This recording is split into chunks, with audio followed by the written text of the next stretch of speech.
The Amateur Progression is the program you're going to start an athlete off when they walk into your door day one. Now, don't let the name Amateur Progression be a deterrent for you or your athlete in doing this program. There's a very specific time in the athlete's life where they need a very specific type of programming. In the beginning, they need the Amateur Progression. Amateur Progression is steeped in two principles that are going to make it work optimally for an amateur athlete. First is the SAID principle, or specific adaptation to impose demands. So it means whatever demands we as coaches, strength coaches, are imposing on our athlete is going to drive a specific adaptation. Now in our program, you're going to see that peek through in our rep schemes, and we're going to go over that in a little bit. The next is accelerated adaptation. This is simply driving the greatest adaptation in the shortest amount of time. Now let's say we have a back squat program, and I'm saying I can put on 50 pounds on your squat in 10 weeks. Sounds pretty good. Until you find out the next gym is doing that in half the amount of time. Now, if they're able to do that, they have effectively had a higher accelerated adaptation than I have. Their program has worked better in that case. So that's what we're all about, driving the greatest adaptation in the shortest time. Now, let's get into the program. Starting off with all of our lifts, we're going to follow this basic guide. We are not going to load them up and do a 1 rep max, 5 RM, 3 RM. They simply do not have the biomechanical efficiency, the CNS efficiency to do an appropriate rep maxes, and don't get me into doing percentages. Percentages simply don't work for a novice athlete. What we're going to do for all our lifts is we're simply just going to load the bar up and find a weight where the athlete looks good, it looks manageable. Failure should nowhere be in sight. We're building a platform from where we're going to add on each week. So squat, 3 sets of 5. These are all done at the same weight. For simplicity's sake, let's say we did this at 185. Moving on to press. This is our vertical press. 3 sets of 5 as well. Warm up to that weight that looks manageable. We're going to say we find 100 pounds. Moving on to deadlift. Deadlift, you'll notice, is the only one that has 1 set of 5. The reason being is we know that deadlift is the most taxing lift on the body. Doing more than 1 set of 5 would be counterproductive to the remaining training week. It's all about that therapeutic dose, and we just need 1 set of 5. Let's say we warmed up and we found a good set of 225. Our pull-up, this is our double overhand vertical pull. We're going to do 3 sets of max reps. Let's say our athlete is able to accumulate 12 reps. Now, moving on to Wednesday, this is just a simple rest day. If you want to prescribe anything to your athlete, think our warm-up protocols, but it's all about resting and recovering for the future training. Squat. You'll notice we squat twice a week. Each time we come in and squat, we're going to add 5 pounds to that bar. So that 5 pounds is going to bring us to 190 pounds. Okay? We look at what we did on Monday. Bench press, same thing, warming up to that manageable weight. We find that we end up at 135 pounds. Power cleans. Now you notice this is switched. The opposite of our squat, bench, and press. This is 5 sets of 3. 2 reasons. One being, we know when we start to get on that 3, we get the 4, 5, 6 reps in a single set, there's going to be a form degradation in that lift. Okay, and we're all about posture and position here, so we'll make sure that that stays king, stays paramount, and the athlete is in the best position to produce the most force. The next is that 3 is to allow us to work on our athletes to develop their dynamic force production, their power production of the muscle mass that they're starting to gain throughout this linear progression. Now getting into that 3s, that dives us into the reps. So thinking about the reps, each of these reps are going to drive a specific adaptation when we're working in them. Working within the reps of 1 to 3, we are developing what's known as CNS, Central Nervous System Efficiency. It's your ability to create all your motor units to execute a single given task, your power, your force production. Moving into myofibular hypertrophy. This is creating a larger cross-sectional size of the muscle through increasing the number of myofibrils in the muscle. Now this is important to know because myofibrils are what are responsible for producing force. This is functional mass that we're developing here. Moving on to 8 to 12, this is sarcoplasmic hypertrophy. Think of this as increasing the fluid within the muscle, creating that bigger bolus muscle. Bodybuilders are the best example to give.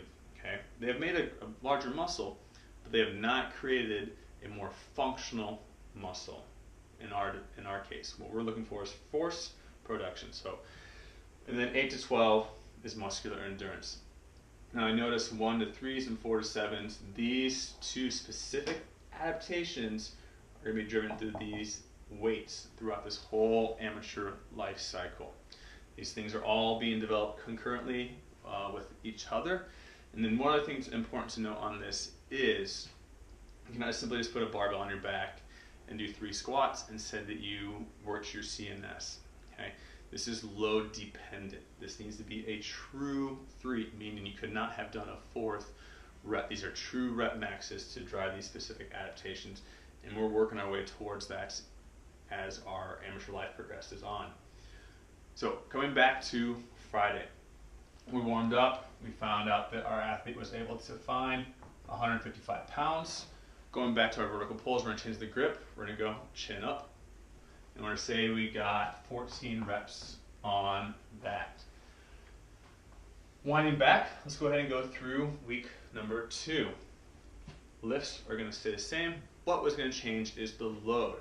We're going to increase by weight. Squats, we already established that we go up 5 pounds from that workout. So our last workout was 190, so we're going to go up 195 pounds. Press up 2.5 pounds. So that means we were at 102.5.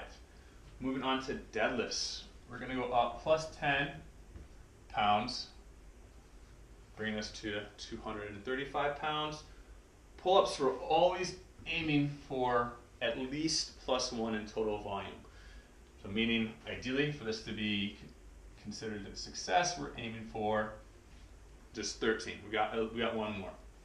Squats, we've already established, like we said before, that 5 pounds. So Monday we had 95, so we're going to come out to 200. Much like our vertical press, on our horizontal press, we're going to go up 2.5 as well, bringing us to 137.5 pounds. Moving on to power cleans. Now we're going to go up that same increment of 2.5 to 157.5 pounds. And chin ups, once again, always aiming for one more. So we're going to say we got 15. Going through this another time for our third week. We're going to bring our squat up to 205. We're now at 105. Deadlifts moves up to 245. Pull-ups moving on up to 14 reps, so we're aiming for. Squats, we are now at 210 pounds. Bench, 140 pounds. Power clean moving up to 160. And chin-ups ideally moving up to 16 reps, always aiming for one more on those. Now, what is allowing us to sneak this weight on each week is what's known as the novice window. And this is a very specific life cycle of a novice athlete where specific things are going on. For the first 2 to 3 weeks, we have what's known as intermuscular coordination. This is simply the cooperation amongst muscle groups.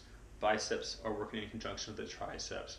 Quads, hamstrings, glutes are all working to execute a single given task.